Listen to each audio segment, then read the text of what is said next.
اللهم صل على سيدنا محمد يا رب صل وسلم دائما ابدا على حبيبي.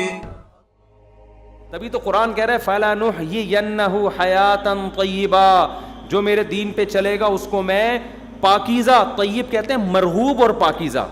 دیکھو طیب ایسی پاکیزہ چیز کو کہتے ہیں جس کی پاکیزگی کی وجہ سے اس میں رغبت ہو، آپ کو صاف ستھرے ہونے کی وجہ سے اٹریکشن ہو.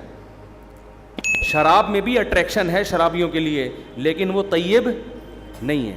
تبھی جن کی جو نیچر پر ہے نا، ان کو شراب سے اسمیل آتی ہے، بدبو آتی ہے، وہ کہتے ہیں ہٹاؤ یہاں سے. جو گندے ہو جاتے ہیں وہ پی لیتے ہیں.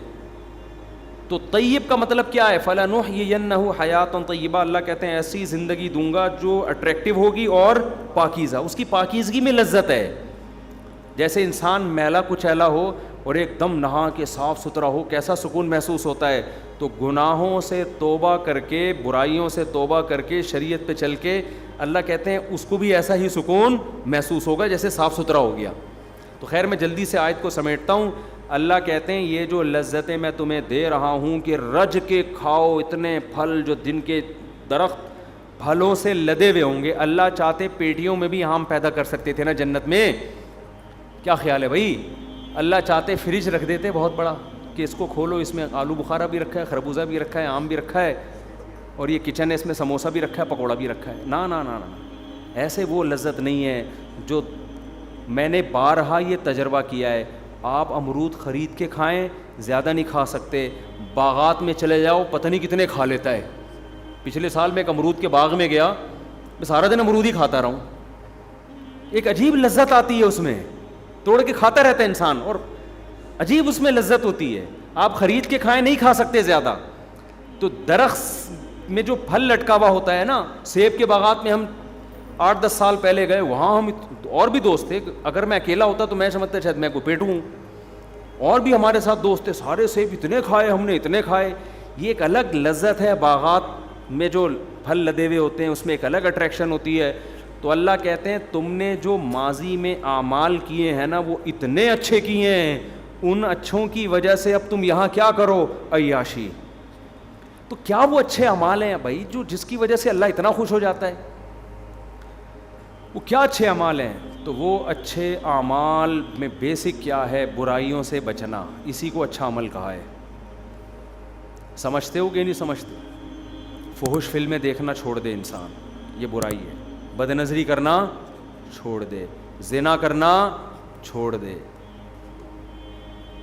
شراب پینا بولو چھوڑ، داڑھی کٹانا چھوڑ دے، نماز قضا کرنا چھوڑ دے، ماں باپ کے ساتھ بدتمیزی چھوڑ دے، رشتہ داری توڑنا. جتنے بھی گناہ ہیں، یہ میں اپنی طرف سے نہیں کہہ رہا، قرآن کہہ رہا ہے ان تجتنبوا کبائر ما تنہون عنہ. جن گناہوں سے تمہیں روکا جا رہا ہے ان میں بڑے بڑے گناہوں سے اگر تم بچ گئے، نکفر عنکم سیئاتکم، چھوٹے چھوٹے کیا کر دوں گا؟ معاف. واہ بھائی واہ، سمجھ میں آ رہی ہے بات؟ یعنی اللہ خود اس کو برائی بھی کہہ رہا ہے، لیکن کہہ رہا ہے اگر چھوٹی ہے تو کوئی بات نہیں. یہی بات بھائی، گورنمنٹ جب قانون بناتی ہے تو گورنمنٹ یہ آپشن دیتی ہے کہ یار یہ لا ہے، لیکن اگر یہ اس لا کی کوئی توڑ بھی دے تو کوئی مسئلہ نہیں ہے، یہ والا لا توڑے گی تو مسئلہ. گورنمنٹ سے پوچھیں گے بھائی کوئی بھی لا توڑو گے سزا ملے گی، چاہے چھوٹا لا بنائے اس لیے جاتے کہ اس کو فالو کیا جائے. اللہ کی رحمت دیکھو، اللہ کہہ رہے ہیں چھوٹے گناہ میں بھی ہونی تو سزا چاہیے تھی، لیکن تم بڑے چھوڑ دو گے تو میری رحمت بھی تو ہے نا. تو چھوٹے موٹے کیا کروں گا؟ چھوٹے موٹے معاف کا مطلب بغیر توبہ کے، کیونکہ توبہ کے ساتھ تو بڑے بھی معاف ہو جاتے ہیں. تو بڑے گناہ کیا ہیں میرے بھائی؟ یہی تو ہیں، زنا کرنا، نماز کا قضا کرنا، داڑھی کاٹنا، شراب پینا. کبھی بد نظری ہو گئی، یہ چھوٹا گناہ ہے. بد نظری کی لت پڑ گئی ہے، یہ کیا ہے؟ یہ بڑا گناہ ہے. کیونکہ صغیرہ گناہ پر اصرار جو ہے نا بار بار، اور بد نظری ایسی چیز ہے کہ جو کبھی کرتا ہے وہی ہمیشہ کرتا ہے. یعنی آپ نے سن لیا کہ کبھی کبھار تو چھوٹا ہے تو آپ نے کہا چلو ایک دفعہ دیکھ لو، ایسا نہیں ہوتا. وہی متنبی والی بات ہے، ایک خواہش آپ نے پوری کر لی نا، جو جب آپ نظر ہٹاؤ گے وہاں سے, وہ ہزاروں انڈے بچے اس خواہش نے دے دیے ہوں گے. پھر آپ کا دل کرے گا یار وہ دیکھا تھا, وہاں بھی دیکھو, وہاں بھی دیکھو, پھر انٹرنیٹ پر دیکھو گے فوش چیزیں, پھر اس سے آگے بڑھو گے, تو یہ خواہشات بڑھتی چلی جائیں گی. تو ایک کام تو فوراً کر لو, بس اس کے بعد میں بیان ختم کرتا ہوں. بریک ضرور لگا لو, جہاں ہو وہیں رک جاؤ. اصل تو یہ کہ کبیرہ گناہ میں انٹرنیٹ پر فحش فلمیں اور یہ جو ہینڈ پریکٹس وغیرہ کی اللہ معاف فرمائے لت پڑ گئی ہے لڑکوں کو, اور یہ جو اس طرح کی بیہودہ حرکتیں بہت زیادہ ہو گئی ہیں. نماز فجر کی تو اکثر لوگ قضا کر رہے ہوتے ہیں. ایک کام ضرور کرو کہ گناہ میں اگر ایک حد تک جا چکے ہو نا, تو ایسا کرو کہ پیچھے آنا شروع ہو گے نا, اس کا پتہ ہے فائدہ کیا ہوگا, کم از کم آگے بڑھنے سے رک جاؤ گے. ایک آدمی نے مجھے کہا کہ یار مجھے فحش فلمیں دیکھنے کی عادت ہے, میں جب دیکھتا ہوں میں توبہ بھی کرتا ہوں, صدقہ بھی کرتا ہوں, روزے بھی رکھتا ہوں, سزا بھی دیتا ہوں, صحیح رو رو کے توبہ کرتا ہوں, پھر دوبارہ دیکھ لیتا ہوں, پھر توبہ کرتا ہوں, اور ایسا لگتا ہے اب کبھی نہیں ہوگا, اور اب میں ہمیشہ کے لیے بچ گیا, اور صدقہ بھی کیا, سزا بھی دی, روزہ بھی رکھا, پھر کر لیتا ہوں. میں نے اس سے کہا اس روش سے باز نہیں آنا, یعنی اس توبہ سے, یہ سوچ کے کہ مجھ سے بار بار گناہ ہو جاتا ہے تو اب میں صدقہ نہیں دوں گا, روزہ نہیں رکھوں گا, اور اب میں گناہ پہ کمپرومائز کر لوں گا, یہ کبھی نہ کرنا. سمجھ میں آ رہی ہے بات میں کیا کہنا چاہ رہا ہوں؟ بے شک بار بار گناہ ہو رہا ہے, لیکن بار بار توبہ بھی تو ہو رہی ہے نا.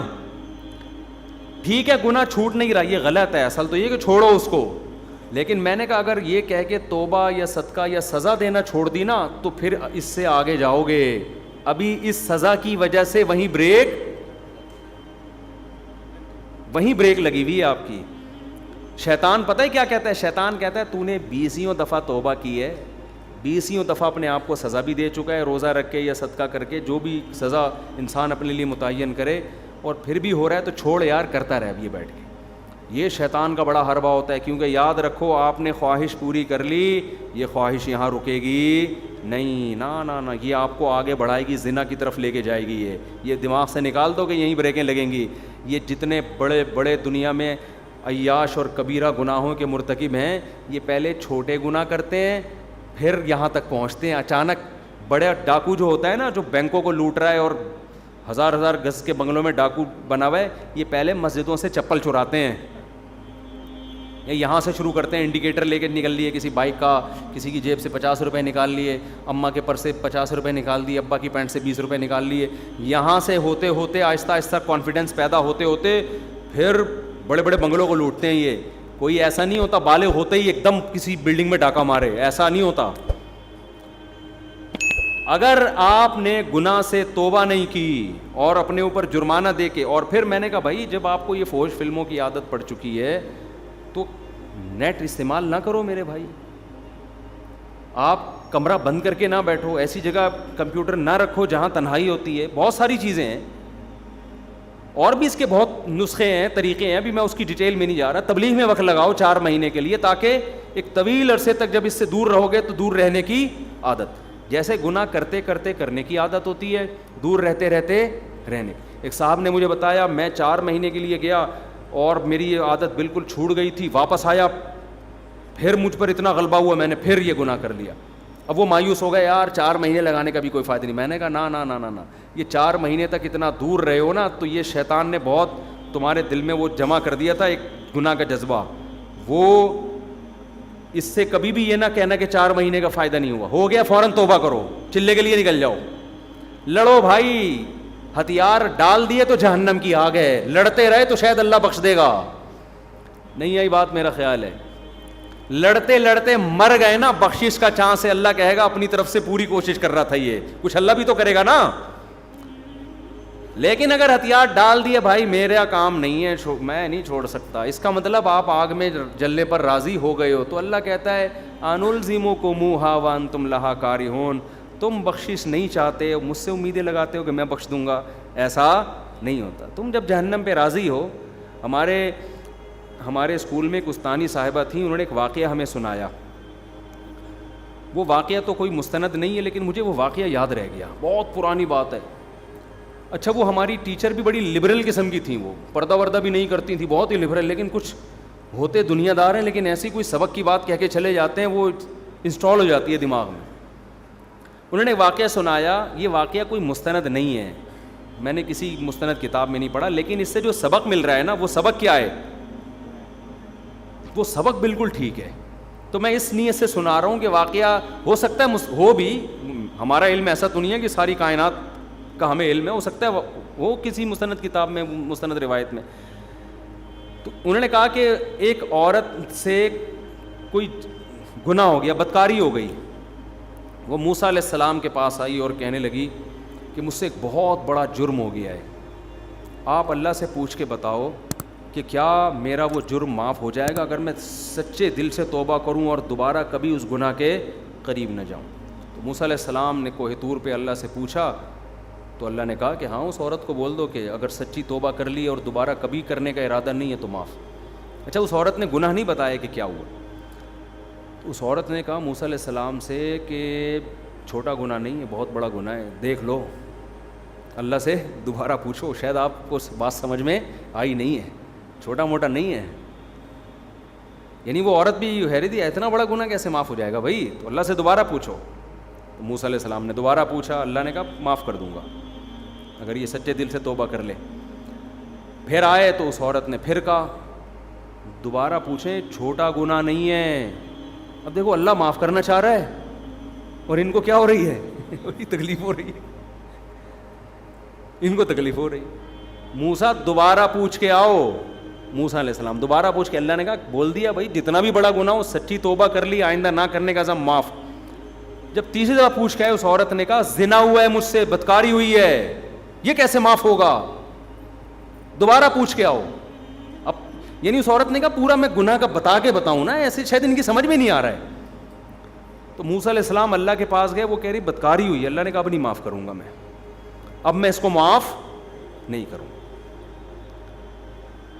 تو پتہ نہیں مستند ہے نہیں ہے, لیکن اس سے جو میسج مل رہا ہے وہ کیا مل رہا ہے کہ جب آپ خود اس پہ راضی ہو گئے کہ یار یہ میری سمجھ میں نہیں آ رہا کیسے معاف ہوگا, اور پتہ نہیں اللہ, یعنی آپ اپنے گناہ کو اللہ کی رحمت سے کیا سمجھ رہے ہو, بڑا سمجھ رہے ہو. تو اللہ کہتے ہیں جب تجھے ہی اعتراض ہو رہا ہے کہ میں معاف نہیں کر سکتا تو پھر جاؤ, پھر جہنم میں جلنے کا شوق ہے تو جاؤ نا بھائی. جس کو جہنم کا خوف ہے اس کو تو تھوڑی سی امید بھی کافی ہے یا نہیں ہے, تھوڑی سی امید بھی کافی ہے اس کے لیے.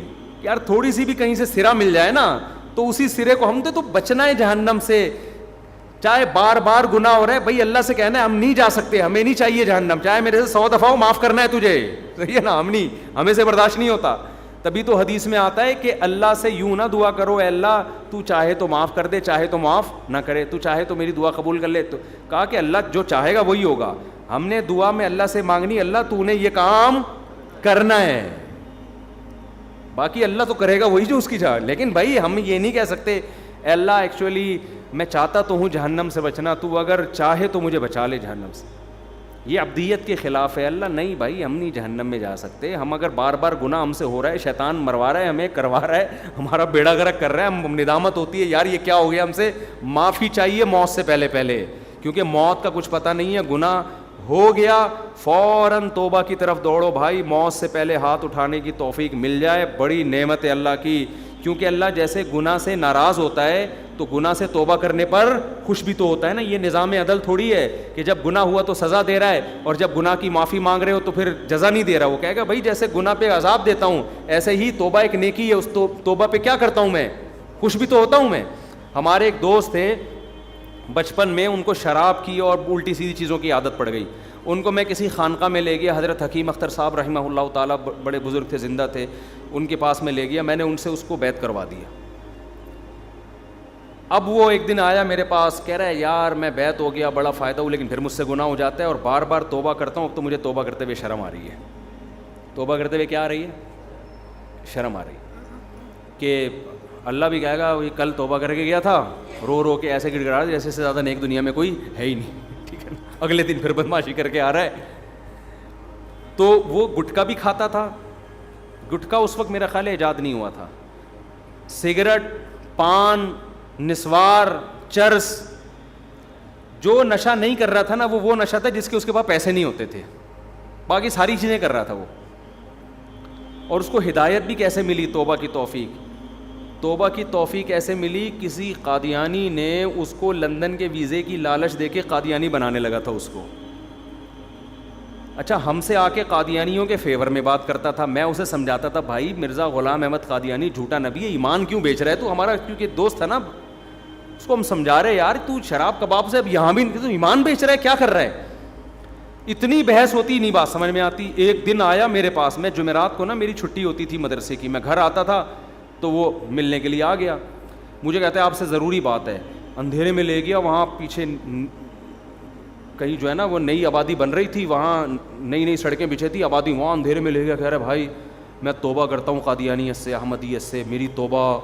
میں نے کہا اللہ یہ کیسے ہدایت دی بھی, کیا ہوا ہے. کہہ رہے یار جس قادیانی نے ناظم آباد میں ایک بڑا سیٹ تھا مالدار, وہ مجھے اس نے لالچ دی ہوئی تھی کہ یو کے کا ویزا دلوا دوں گا, قادیانی ہو جاؤ, اور میں ویزے کے لالچ میں, اور مجھے کہتے ایک دن کیا ہوا, مجھے اپنے گھر میں لے کر گیا. اندر 50 سال اس کی عمر تھی. کہہ رہا اتنا خوبصورت ہینڈسم آدمی تھا وہ. اندر بیٹھا ہوا ہے, میں باہر ہوں, نکل ہی نہیں رہا. گھنٹہ ہو گیا, 2 گھنٹے ہو گئے, باہر ہی نہیں آیا. اس کے بیٹوں کو بلایا, دروازہ کھلا تو ہارٹ اٹیک ہوا ہوا ہے, اوندا پڑا ہوا ہے اور منہ سے خون نکل رہا ہے. کہہ رہا ہے میں کانپنے لگا. میں نے کہا بھائی یہ دنیا کا انجام کیا ہے. یہ انجام ہے جس مال کے پیچھے میں بھاگ رہا ہوں. یعنی اس کے دل میں تو لالچ تھی نا کہ لندن کا ویزا ملے گا, یہ ہوگا وہ ہوگا. کہہ رہا میں نے کہا یار یہ دنیا ہے. 2 منٹ نہیں لگے اس آدمی کو, جو مجھے جنت کے باغات دکھا رہا ہے دنیا میں, خود اس کا اپنا انجام کیا ہوا ہے. تو کسی کے ساتھ بھی موت ہو سکتی ہے نا. کہہ رہا 50 سال کا ینگ آدمی, ایسے ہی موتیں ہوتی ہیں, آپ دیکھ لو, کھڑے کھڑے لوگ گر جاتے ہیں. کہہ رہے میں نے کہا یار میں اپنا ایمان بیچ رہا ہوں یار ان پیسوں کے پیچھے, کل میرا بھی یہی انجام ہوگا. تو اس کے الفاظ میں بتا رہا ہوں. قادیانی اعتراض کریں گے کہ یار یہ کیسی باتیں کر رہا ہے. میں اس کے الفاظ بتا رہا ہوں جو میں نے خود سنے ہیں. قادیانی اس کو مانے نہ مانے یہ ان کا مذہب ہے. وہ کہتا ہے میں جب دفنانے کے لیے, کیونکہ دوستی تھی نا, جب ان کو دفنانے کے لیے گیا ہوں, کہہ رہے مجھے قبرستان کے نیچے اللہ کی قسم ایسا لگ رہا تھا جیسے آگ جل رہی ہے, پوری سب آگ میں, اور اس کو آگ میں پھینک رہے ہیں یہ لوگ, مجھے ایسا محسوس ہو رہا تھا. تو یہ بتاتے ہوئے بھی بڑا جذباتی ہو رہا تھا. ہم نے کہا چلو آپ کو ہماری باتیں سمجھ میں نہیں آئی, لیکن اللہ نے آپ پر رحم کیا. اب اس کو توبہ طائب کیا خیال پیدا ہوا نا, جب آدمی یو ٹرن لیتا ہے تو پھر پورا نیک بننے کی کوشش. کہہ رہا ہے یار میں شراب چھوڑنا چاہتا ہوں, یہ نسوار چھوڑ, حالانکہ نسوار تو حرام نہیں ہے, لیکن اس نے کہا میں سب چیزیں چھوڑنا چاہتا ہوں. تو میں اس کو لے گیا حضرت حکیم اختر صاحب رحمہ اللہ تعالیٰ کے پاس, کیونکہ یہ شاعرانہ مزاج تھا اس کا, تو حضرت کی بھی شعر و شاعری بہت ہوتی تھی. اب جب اس نے ان کا بیان سنا ہے تو یہ پھوٹ پھوٹ بہت اثر ہو رہا تھا دل پہ نا. تو کہہ رہے یہ تو سارا میرے بارے میں بیان ہو رہا ہے. تو کیونکہ بدنظری کا اس کو ایسا چیمپئن تھا نا, یہ کبھی کوئی انٹی کہیں سے گزرے اور یہ نہ دیکھے, یہ ایسا ہوتا نہیں تھا. کہ خود بتاتا ہے یار یہ عورت میری ایسی مجھ سے بہت کلوز تھا. کہہ رہے عورت میری کمزوری ہے بھائی, کہیں سے انٹی گزر رہی ہوں گھر تک پہنچا کے آتا تھا اس کو. اب ان کا پورا بیان بدنظری کے خلاف, یہ وہاں چیخ رہا ہے نا, لوگ بھی اس کو دیکھ رہے ہیں. خیر ہم نے بیعت کرا دیا. اب توبہ طائب کر لی اس نے. تھوڑے دن میں پھر کہتا ہے میں گھر آتا ہوں, مجھ سے پھر گناہ ہو جاتا ہے. بار بار جب ہوا نا تو مجھ سے ملا, کہنے لگا یار اب تو مجھے توبہ کرتے ہوئے کیا شرم آ رہی ہے. اللہ بھی کہے گا کل رود ہو کے گیا ہے, توبہ کی, اب دوبارہ کیا کر رہا ہے, اب دوبارہ تجھے شرم نہیں آتی, معافی مانگنے آ گیا. تو میں اس کو دوبارہ لے کر گیا. اللہ کی قدرت, حضرت حکیم اختر صاحب رحمہ اللہ تعالیٰ, میرے تو شیخ حضرت مفتی رشید احمد صاحب تھے, لیکن میں اس کی وجہ سے ان کے پاس چلا گیا. تو وہ بیان میں کہنے لگے, یہ اہل اللہ ایسے ہوتے ہیں کہ بعض آپ کے دل میں جو بات ہوتی ہے نا, یہ وہی زبان سے اکثر ان کی دل بیان میں نکل رہی ہوتی. انہوں نے کہا کہ دیکھو جب تم سے گناہ ہوتا ہے نا, توبہ ٹوٹتی ہے, اس وقت شرم آنی چاہیے. توبہ کرتے ہوئے شرم نہ کھاؤ, توبہ توڑتے ہوئے شرم آنی چاہیے. توڑتے ہوئے شرم آ نہیں رہی ہوتی بھائی, اور دوبارہ توبہ کرتے ہوئے آ رہی ہے. ہونا تو یہ چاہیے جب توبہ کر کے گیا ہے تو دوبارہ گناہ کرتے ہوئے شرم آئے نا کہ یار کل کتنا رود ہو کے گیا ہوں اور اللہ سے معافیاں مانگی ہیں, اس وقت شرم نہیں آ رہی. یہ شیطان کا ہے. تو انہوں نے کہا بار بار توبہ ہو جائے, توبہ کرتے ہوئے شرم مت کرو, اس لیے کہ توبہ نیکی ہے, نیکی کرتے ہوئے شرم نہیں آنی چاہیے. توبہ توڑنا گناہ ہے, گناہ کرتے ہوئے شرم آنی چاہیے. میں نے کہا لے بھیا ہو گیا نا, تیرے اشکال کا جواب مل گیا. تو بار بار اس سے فائدہ کیا ہوگا میرے بھائی, آپ کا اس قدم وہیں رک جائیں گے, اور انشاءاللہ ریورس بھی ہو گیا, ایسا نہیں ہے, آہستہ آہستہ گناہ چھوٹ جائے گا. اللہ تعالیٰ سمجھنے کی عمل کی توفیق عطا فرمائے. مفتی طارق مسعود صاحب کے بیانات سننے کے لیے youtube.com/مفتی طارق مسعود کو سبسکرائب کریں, اور اگر آپ لائیو ویڈیو کو کبھی بھی مس نہیں کرنا چاہتے ہیں